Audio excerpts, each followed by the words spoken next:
Welcome to my life. We're honored to have Mr. Jim Hubbard with us. And from all the people that I talk to, Jim, if you were to try and find somebody who does more for veterans in our area, I don't know who it would be.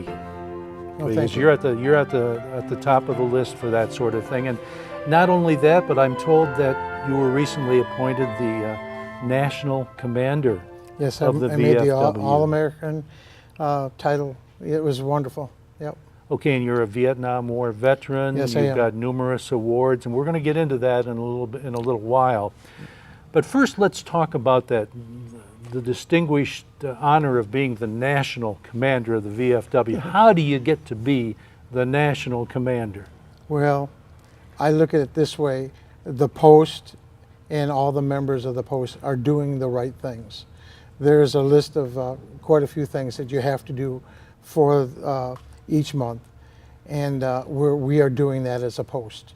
We're getting new members, we're doing our poppies, and we're doing everything we're expected to do: parades, funerals, which was quite a part of our, especially now with all our World War II veterans passing, as many as we have. Sometimes we have 3 or 4 or 5 a month, and it's not just a VFW member, it's any veteran that calls, and the wife calls or whatever and wants us to come and help with the funeral. We do that. Now, is there a national committee that keeps track of all that and grades you on it, or how does that work? You know, I don't know how the national works. All state, because I happened to win all state this year, and that's evidently is how, because I was an all state commander this year, my name was passed on to national, and evidently you're judged on things. I can't tell you how that judging is, but last week I was sitting on the front porch and opened a letter from nationals, and I'd won.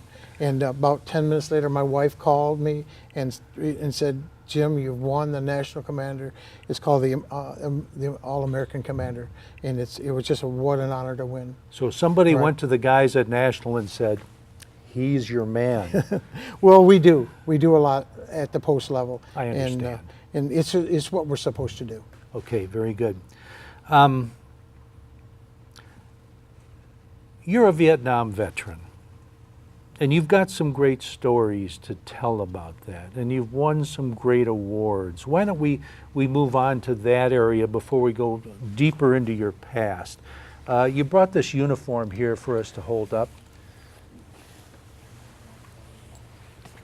I hope I'm holding it in the right angle here. That's fine. But what I'd like you to do is just go through these medals one by one and just briefly tell us what each one is and how you won it. Well, of course, Purple Heart, you receive that because you're wounded, and you give blood for your nation. And then the Silver Star, I was awarded because of the gallantry that I performed saving my men under battle. Bronze Star I received for previous battles that I was in Vietnam. We probably went through 5 or 6 major battles where between maybe 40 to 60 guys were killed in the battle, and of course I survived. And then we got the National Defense Medal and the Vietnam Medal for serving in the country.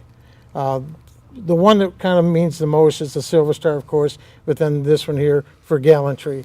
I received one for gallantry.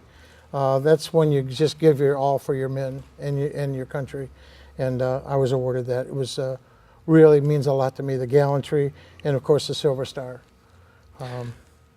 Were there any special ceremonies surrounding the awarding of any of these in particular, where you met I any received special people? pretty much everything but the Silver Star. I was home from Vietnam, recovering from my wounds, and all of a sudden one day I'm out on the farm, and a major and a captain pulled into the yard. They had the Silver Star in the hand and the commendations that came with it. I brought those with me. And they, right there on the farm, they called me up and said, "Son, get in your military uniform." They brought me my sergeant's uniform, and I have it hanging in the closet. I can't fit it. But I got into the uniform, and the Clarkston News came out and took some pictures, and they awarded me the Silver Star right on the spot out there in the country. It was quite a ceremony. Quite an experience, one you'll never forget. Yes, because you know, first of all, I wasn't even aware that I was put in for the Silver Star, but somebody wrote something about how good I was or whatever, and I was given the Silver Star. Okay, let's hold up some of these hats we have here too. Well, One of these, yeah, go this ahead. is my normal VFW commander's hat that I wear, and the badges and things that are on are just you just trade them at different things you go to, and then I'm proud of that. That's where I wear that all the time. And of course, this is the All-State Commander's hat that you received. Now, okay, so you are the state commander as well? Yes, I was given the All-State Commander's team. So And how long ago were you made state commander? probably I would say about it's been about 3 months.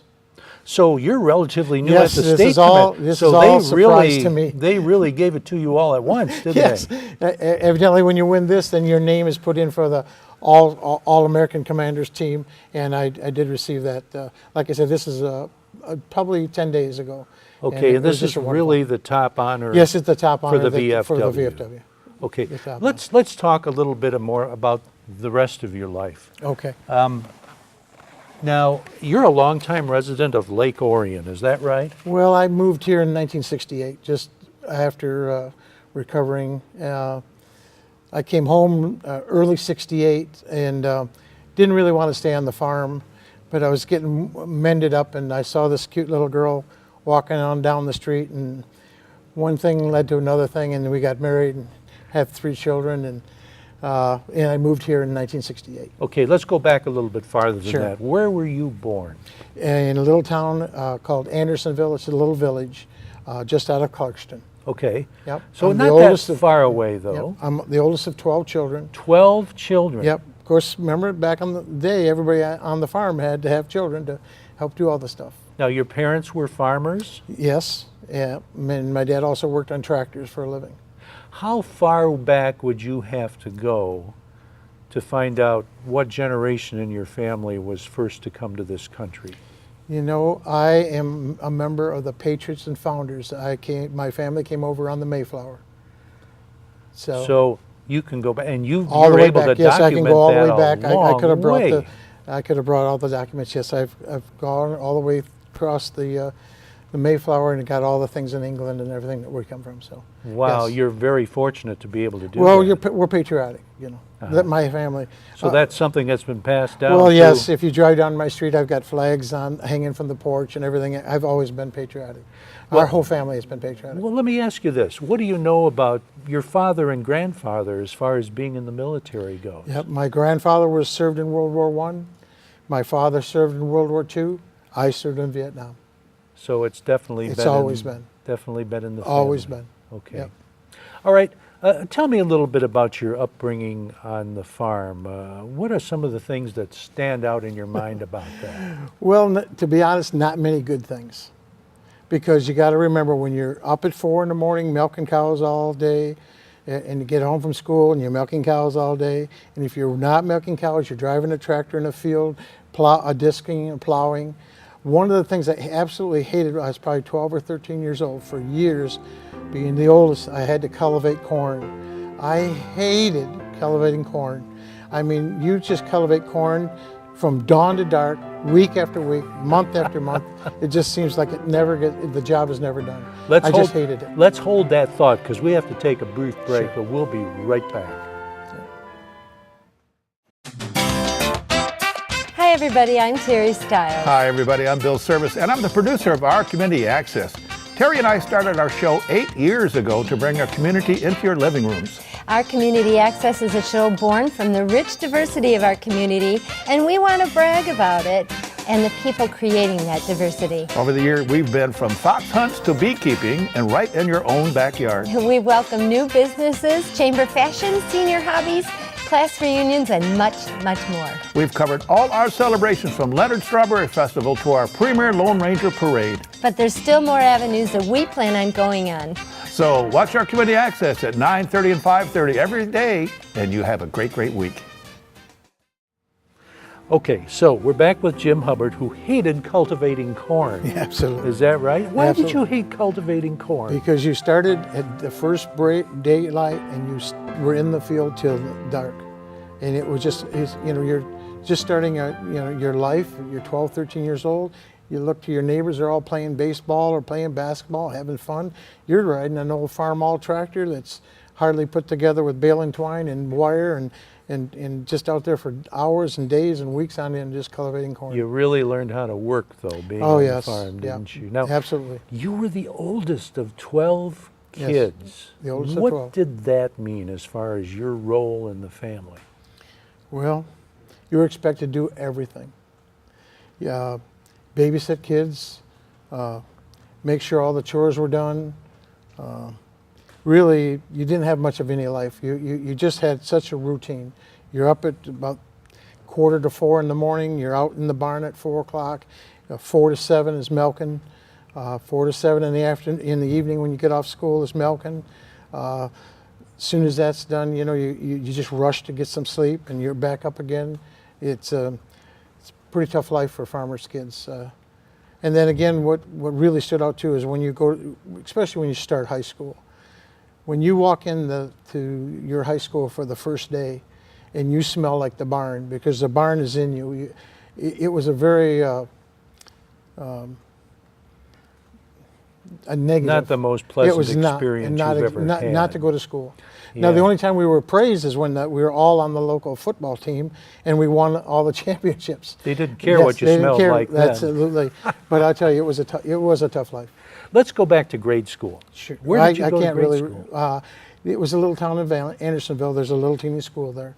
I was the first one in the class. It was a one-room school until I was the first class in Now, this I'm little trying school. to visualize Andersonville. Yeah. There's an Andersonville road that Right. goes off of Dixie Highway. Yep. And you just keep driving down there for about. It's right out there. 10, that was 12 miles actually up. a separate community. Yeah, just a little village of about 12 farms. I see. So that was definitely a farming Oh community. yes, there was nothing but the farms. Okay, very good. Was it a big school that you went to, your elementary No, it school? only had like 5 rooms. Okay. Yeah. So you probably had more than one grade in each room, Yeah, I would think that. perhaps? Yeah, it was probably maybe kindergarten. First was in one, and second and third was in one, and fourth, fifth, and we went to 6th grade there. What do you remember about what you did for fun back then? I don't remember ever having any fun. Maybe in the wintertime, as hay left the barn, we'd maybe play a little basketball up. We had a rim that we put in the barn, but only as the hay went, we could actually get up in the barn and have a little space. But I really don't remember much fun ever as a youth. Okay, let's talk about your mom and your dad. Tell Mm-hmm. me about your mother. Was she? Well, she fortunately is still with us. She's 88 years old. Wow. She just had her birthday last Thursday, and actually she's the bright part of my life. Maybe My we mother. should have her on this show to see what stories she could tell Yes, about you. Yeah, but you got to remember my father was from World War II area. Didn't live till he was 50 years old. He died. There were children like every year that came along, and it was a short life for him. When he was 50, how Yeah. old were you? 21. You were 21. No, I so- think I was 23. You were Because 23. I just had returned from Vietnam, and he died. Ah, Yeah. so you had just gotten back. Mm-hmm. I was back just a short time. How did he die? Actually, smoking. Yep. Okay, this Yep. is a lung disease. It's just a circulator problem, that Berger's disease that Yeah. you get from smoking. Right. Let me back up just a little bit. What high school did you go to? To Clarkston High School. To Clarkston High. Yep. So you're definitely a local boy through and Yeah. through as far as this general area is concerned. Yep. And tell me about, were you active in sports in high school? Just football. Football. Yeah.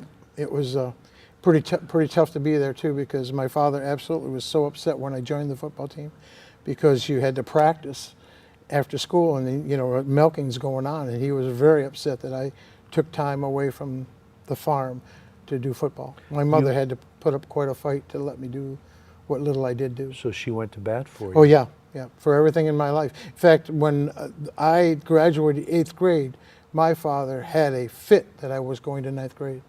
My mother really had a fight. Her children were going to be educated. My father, he didn't finish 8th grade, And he saw no need of me going on for education at all either. And my mother had to put up quite a fight for him to let me go to the 9th grade of school. So hard work has been a part of your My whole nature life. right from the get-go, huh? Right, my whole life, right. Okay, so you graduated from high school. Yes, I did. Now, this was back in the days of 65, Vietnam. right. Were you drafted? Yep, So you went into the Army yep, and you went to Vietnam. yep. Army infantry. What are some of your thoughts about that? Were you afraid when you went in? No, no, not at all. Never even entered my mind ever getting hurt. I have a picture of the guys that I was with, my squad. There were a great bunch of guys. I was with these guys. Of course, I was a sergeant. Here I'm in the end picture, and all the rest. We were the there's a company, then there's usually a platoon, and then the squads. And we were the squads that carried the M60, the heavy artillery, the machine guns, the BAR. Early Vietnam era, we were all. We carried 500 or 600 rounds of ammunition. Each guy did. It was a real blood and guts time. Okay, so Then. this was 1965. Where did you go through basic training at? Fort Leonard Wood, Missouri. And then you went on to infantry training, was it? Or? Yes, infantry training Okay. was Fort Jackson, South Carolina, in Okay. the swamps and the hot weather to get you used to going. And where did they ship you to first in Vietnam? Tay Ninh. I landed in Tay Ninh. Well, actually, I landed in Saigon, and then probably took a day to get to Tay Ninh. And at what point in all this did you sustain your injuries? Well, it was 10 and a half months after I landed in Vietnam. These guys here was my squad. My challenge was to get all these guys home alive. And just about 3 months ago, I met up with all the guys again. Everybody here survived. That was my goal, was at any cost, and you can see that I paid some because I was wounded. But I wanted my boys to come out alive, and I accomplished that because I met up with them. They all thought I was dead. When they threw me on the chopper, I had my arm blown off, my leg was dangling because I blew my hip off. I was bleeding profusely. The first operation took 47 pints of blood to put me back together. And I was a little over a year in the medical end of it. Let's start at the beginning with Sure. that story. But let's take a brief break first. We'll get to that as soon as we come back. Okay.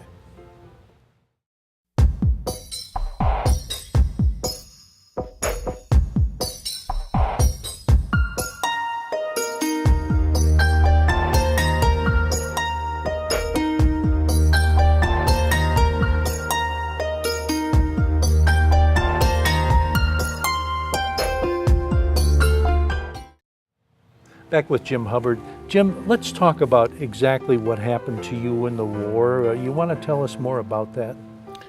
Yeah, you have to understand that when you're 20 years old and you're drafted in the service and you're serving your country and you're sent to Vietnam, when I jumped off the chopper there, I was probably maybe 20 years old. I had no fear of death. They train you as good as they can. You talk to the Sarge and see how things go. And he says, just pay attention to me. Try to stay low. Do what you're trained to do, and you're going to come out alive. And I tried to do that. I tried to pay attention to the Sarge because he'd been there a year and a half before I was there, so he knew all the pluses and minuses of what to do to survive. And my goal was to come home alive, and which I did accomplish. Not only the Army training, but you had a definite sense of responsibility drummed into you from your days on the farm, Well, too. of course, and being the oldest, it was always your responsibility to take care of everybody, and it's been my whole life. And what happened? Of course, probably I lived through 4 or 5, maybe a half a dozen really traumatic battles where maybe 40 to 60 guys were killed each one. But my squad survived, everyone. Everybody survived. We got up and walked and helped put the boys in body bags and ship them back. We were invincible. But we did land one morning. We were on a mission to take some dentists to a small village so that the dentists could help the villagers. And out of the back of the village, we saw some Viet Cong running out the back. So we took off around to the right to run around the rice paddies, through the rice paddies to cut them off. And actually, we ran right into their ambush. I was shot in the rice paddies, and my arm flew around my back, and it was pretty well blown off. It was just hanging on by a thread. And then I kept firing the best I could, ran and jumped over a rice dike, but it was really a shallow one. And the next thing you know, a couple hand grenades went off behind me, and I got some shrapnel wounds in my back. And the next thing I knew, they shot me a couple more times in my back and blew my right hip off. And so I was pretty tore up when they, and I'm fortunate to be alive, really, because there was a chopper that was dropping off food about 3 or 4 clicks away, and the Sarge called and asked them to come and pick me up, and they did. They flew right through the fire, and they just literally picked me up and threw me in the chopper and took me to a MASH unit, and the MASH unit saved my life. So And then more time. I imagine you were shipped home very shortly after No, that. no, that is not how it works. I left with just kind of roughly patched up, and went to the Philippines and was there for a couple of weeks doing things. First I was camera on bay, and they took my arm off, and then they shipped me to the Philippines. And of course in the Philippines they discovered that I had parasites in my system, where they could see the parasites going through my blood veins, and I also had malaria, so they started treating that. Then they decided to ship me to Yokohama, Japan for all the major surgeries. I had no tailbone, and of course all the plumbing is blown up and not working properly. So I spent 9.5 months in the Philippines, or in Yokohama, Japan, having 27 operations to put you back together. They can only do an operation about every 3 weeks to a month. Your body just won't it won't mend itself. So you just got to have time. And how old were you at this point? 21 years old. Okay. Yeah, and then I went from there to through the system up through Alaska and stuff, coming back, and Valley Forge, Pennsylvania is where I settled for another 3 or 4 months. And Going through some yes, rehabilitation. in fact, all my squad was already back from Vietnam and back into the real world at the time. I didn't know at that time if anybody survived, but Okay, like so I say, I survived that. You go through all that, and you come home. You're, what, 21 years old? Yep. Your father passes away. Did he pass away after you returned home? Yes, he did. Just shortly, probably a year or so after I'd gotten home. Okay, so here you are. You're the oldest of 12. Your father has a farm. He passes away at 50 years old. What happens then? Well, a lot of different things. I just got married. I had just gotten married. Okay, where did you meet your wife? Actually, she was just walking down. She was babysitting a friend of ours, just down the street. Around here, okay. Yep, just down the street from our house. And she was actually just walking with a couple of kids up and down the street. And I went out and said hi to her, and one thing led to another, and we ended up getting married. So you met her after you had the injuries and everything? I wasn't going to get involved with any girl in 1964 or any of that because I knew I was going to Vietnam. Everybody at that age, at that time, knew that everybody went to Vietnam. My whole graduating class was in Vietnam with me from the Clarkson High School. Okay. So at what point in all this did you get married?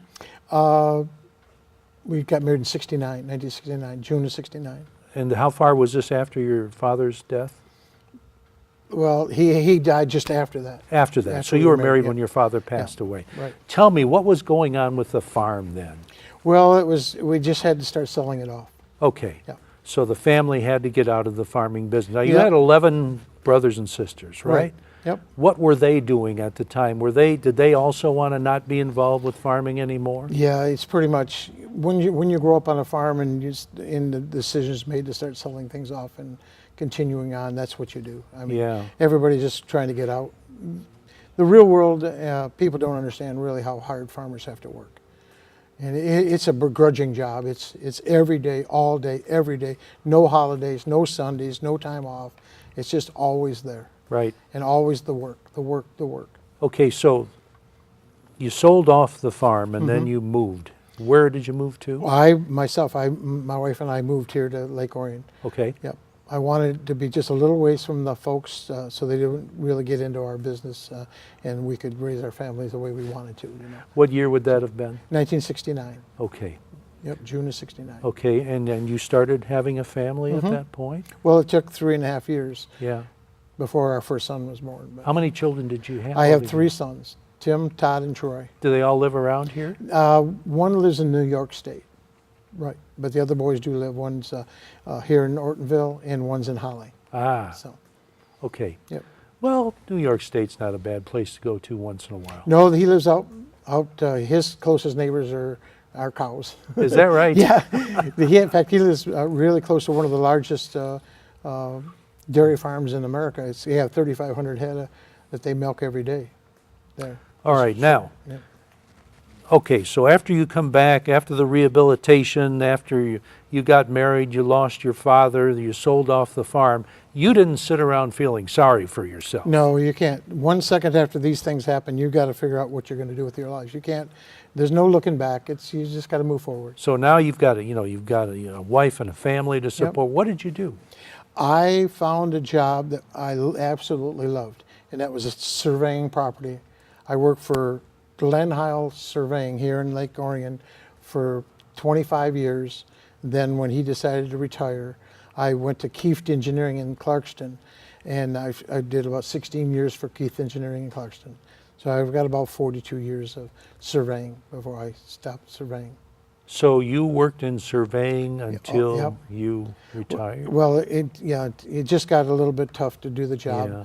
and I had to have some surgery. I've had 4 hip replacements since the war, and it was just getting a little bit extra to have to walk. You're under a lot of stress because the artificial stuff doesn't work as well as the good stuff. Yeah. Which you're born with. And before we run out of time, I just want to make a point of the fact that you've got grandchildren who were involved in the more recent war in the Middle East, don't you? Oh, sure, absolutely. Can you just take a few seconds, tell us about what they've been doing? Well, rather than to focus on them, I just really would like to say that any young man or young lady today that is involved and volunteered to go and serve their country is really doing a great service to our country. And we need to understand the sacrifices that they are making as young adults. My step-grandson right now has been in the service 8 years. He's known nothing but war. In Afghanistan 3-4 times, in Iraq a couple 3 times. All this generation that have joined and volunteered to go, all they know is war. They're there for 9 months, they come home for 3 months. They're there for 9 months, they come home for 3 months. It's quite a sacrifice they have to make. And I hope that people understand the great sacrifices that the young generation has made to volunteer to go in and protect our country. Well, Jim, thank you for who you are, who Thank you've you. been, and what you've done. Thank you for giving me a chance to bring everybody up to date on what we're doing locally with our VFW Post 334. Thanks for joining us. Yep. Thank you.